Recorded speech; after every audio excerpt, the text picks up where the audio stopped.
Hello বন্ধুরা, এই sir কিচেনে তোমাদেরকে স্বাগতম।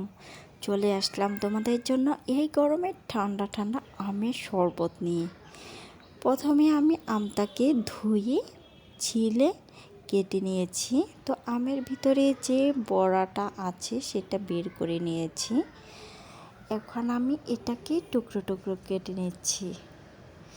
কেটে আমি এটাকে ব্লেন্ডারে ব্লেন্ড করে নেব, তাই আমি ছোট করে কেটে নিয়েছি। এখন ব্লেন্ডার জারে দিয়ে দিচ্ছি। তো এখানে আমি কাঁচামরিচ দিলাম, চিনি দিয়ে দিচ্ছি, লবণ দিচ্ছি আর সামান্য পানি দিয়ে দিচ্ছি। এখন আমি ব্লেন্ড করে নিচ্ছি। ব্লেন্ড করা হয়ে গেছে। এখন আমি ডেকোরেশনের জন্য গ্লাস সাজিয়ে নিচ্ছি। এখানে সামান্য মরিচ গুঁড়ো আর লবণ দিয়ে গ্লাসগুলো ডেকোরেশন করে নিয়েছি।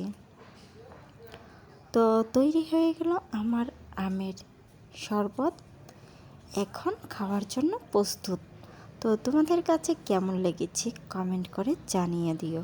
আর সবাই ভালো থেকো। টাটা।